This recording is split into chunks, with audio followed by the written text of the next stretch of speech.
Pinakakaraniwang claim mula sa PhilHealth ang low-risk pneumonia. Noon hanggang 19,500 pesos lang ang sagot ng PhilHealth dyan. Pero simula nitong January 1 hanggang 29,250 pesos na ang sagot ng PhilHealth. At isa lang yan sa kabuang 9,000 case rate o samot-saring mga sakit na saklaw ng bagong round ng pagtataas sa halaga na sasagutin ng PhilHealth. Kung matatandaan nyo po, noong February of 2024, nag-increase na po tayo ng 30%. And ngayon po, bago natapos ang taon, ay nag-increase po tayo ng another round. This time, 50% naman po sa around 9,000 packages starting January 1 admissions. Higit 50% naman ang dagdag benepisyo sa ibang mas malulubhang sakit, kabilang ang kidney transplant at ang angioplasty para sa atake sa puso.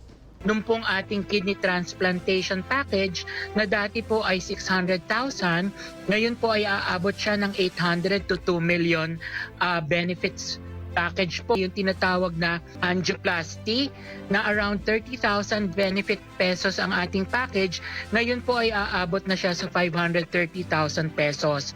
Malaking bagay ito para sa milyon-milyong Pilipinong umaasa sa PhilHealth para sa pangangailangan medikal. Pandugtong buhay pa para kay Evelyn Valdez na 2 taon nang umaasa sa PhilHealth para sa kanyang dialysis. Bagong pag-asa ang mas murang kidney transplant dahil bababa ang kanyang pag-iipunan at kailangan na lang ng donor. Sana makapag-transplant. Hindi ako mawawala ng pag-asa. Ito nga, nilalakas ako ng loob ko. Simula ngayong taon, may benepisyo rin ng PhilHealth para sa outpatient o mga naisugod sa ospital pero hindi kinailangang i-confine. Yung pong mga pasyente na nadadala sa emergency room pero hindi na-admit, wala po silang mga benepisyo before. Pero ngayon po, we came out already with an emergency care package na hindi kinakailangang ma-confine, i-cover at babayadan na rin po natin siya.